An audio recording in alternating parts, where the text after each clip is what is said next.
11% de rendement sur les bénéfices nets, c'est ce que vous pouvez obtenir aujourd'hui si vous investissez sur Clépierre. Alors, est-ce que c'est une entité intéressante à mettre en portefeuille ou en watchlist? On va regarder ça tout de suite. En premier lieu, on va s'intéresser à la viabilité du business. En second lieu, on va s'intéresser au calcul de la valorisation. Et en troisième et à la fin, comme d'habitude, je donnerai mon avis, sachant que je ne suis pas conseiller ni analyste financier. Clépierre est un des principaux acteurs de l'immobilier commerciaux à l'échelle européenne et le premier acteur européen spécialisé dans les centres commerciaux avec un portefeuille évalué à plus de 22 milliards d'euros fin 2020. Donc maintenant, on va essayer de regarder un tout petit peu si oui ou non, est-ce qu'aujourd'hui il y a eu des scissions ou pas. Maintenant, on sait qu'elle est née en fin 90 de la scission de Locabail Immobilier, filiale de la banque BNP Paribas, donc seulement Paribas, qui avait fusionné donc en 2002, et qui réalise donc sa première acquisition de centre commercial en Italie et amorce une expansion à l'échelle européenne. C'est-à-dire que donc, en 2000, après l'accord avec le groupe Carrefour portant sur toutes les acquisitions donc des groupes immobiliers de Carrefour, c'est-à-dire tous les hypermarchés Carrefour, où donc Clépierre allait posséder l'emplacement. Et ensuite on voit à peu près toutes les galeries et toutes les acquisitions qu'ils ont pu faire. On a pu avoir BNP Paribas qui a cédé la capitale à Simon Property Group, qui d'ailleurs aujourd'hui est d'un des principaux acteurs, si ce n'est le principal aux États-Unis, propriétaire de centres commerciaux, qui est d'ailleurs une très bonne rate. Je crois que j'ai fait une vidéo dessus d'ailleurs, n'hésitez pas à aller la voir. Donc maintenant on va aller s'intéresser un tout petit peu plus à la rate en tout cas, c'est-à-dire aux chiffres. Donc on est sur une capitalisation de 6,7 milliards, un rendement du dividende indiqué à 7,53. On va aller regarder le compte de résultat, donc on voit un revenu total qui végète, c'est-à-dire que de 2017 à 2023, il n'y a aucun changement. On a eu des coûts des marchandises beaucoup plus faibles, en tout cas sur cette année. On a un bénéfice d'exploitation qui lui augmente un petit peu, et un revenu avant impôt qui s'est fait complètement massacrer. C'est-à-dire que notre revenu exploitation, sûrement notre dette, a commencé à être de plus en plus importante. On voit que c'est pas forcément le cas, ça va être les produits et charges exceptionnels, c'est-à-dire des dépréciations ou de la scission d'actifs ou que sais-je. Et donc ces choses-là vont affecter négativement notre bénéfice net. Maintenant, nous, ce qui nous intéresse, c'est les AFFO. Est-ce qu'ils sont rentables ou pas? On voit qu'en moyenne, le cash et les activités d'exploitation est à peu près sur 800 millions. On voit que le free cash flow augmente. Donc le free cash flow, ça représente les FFO par share disponible. Donc qu'est-ce qu'on fait avec ce cash? On voit qu'on va aller faire des dépenses d'investissement à peu près, donc à l'auteur de, on est passé de 300 000 à peu près 150 millions.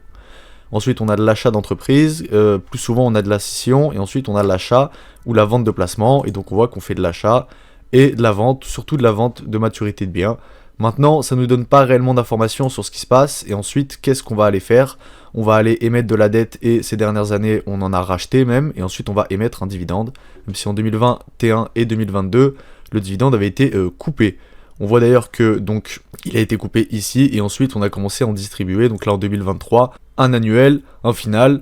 On a eu un dividende exceptionnel. On a eu ensuite sur cette année on a eu un dividende intérimaire et ensuite on a la programmation de tous les autres dividendes finaux qui nous donneraient à peu près du 1,70€, peut-être même maximum 2€ par share. Donc à peu près sur une action qui vaut 24€ aujourd'hui. Donc ça vous donne à peu près un rendement de 7 à 8% comme on a pu le voir.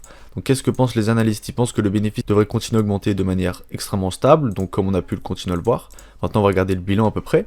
Donc on l'a vu, le total d'actifs on est à peu près sur du 20 milliards, donc on a eu de la cession, on le voit, hein, de 2017 à 2022 on a perdu 5 milliards. En termes de passifs on en a sûrement perdu 2, c'est-à-dire que ça n'a pas été extrêmement rentable, mais l'objectif a sûrement été de se désendetter.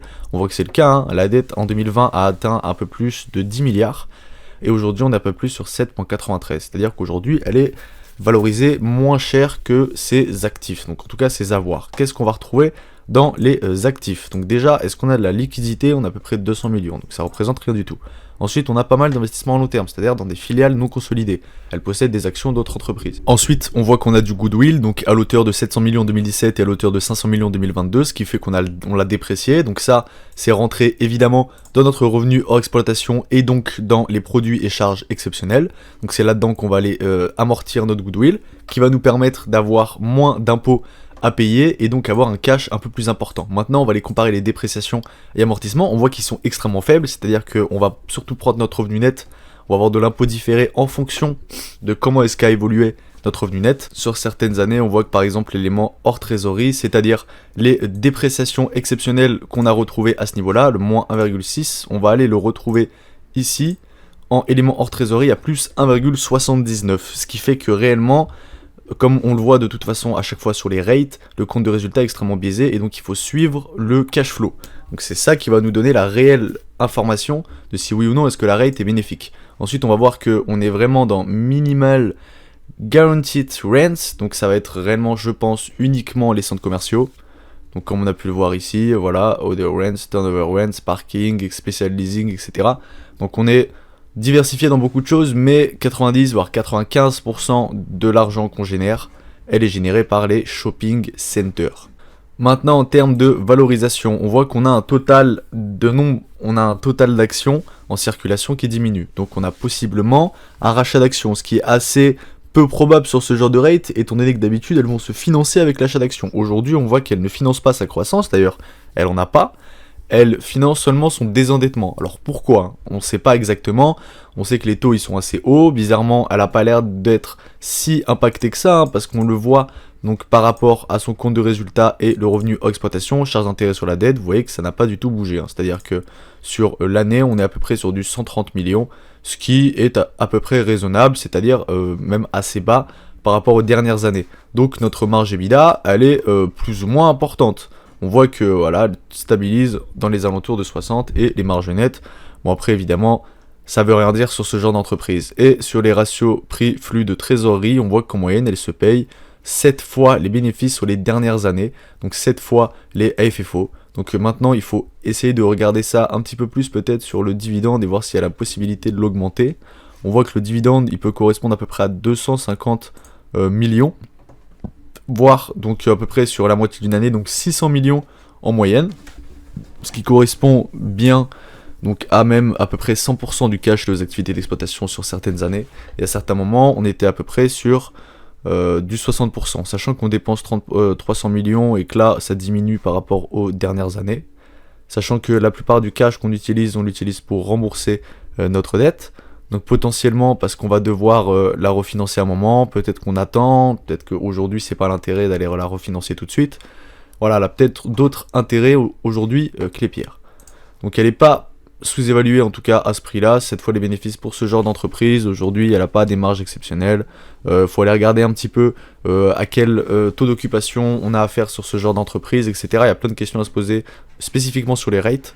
En tout cas, aujourd'hui, son business model à elle, c'est-à-dire les centres commerciaux, il faut savoir à quel point ces centres commerciaux sont bons ou pas. On sait qu'on avait SPG donc, qui était actionnaire, ça veut dire que potentiellement on peut avoir certaines qualités sur nos centres commerciaux.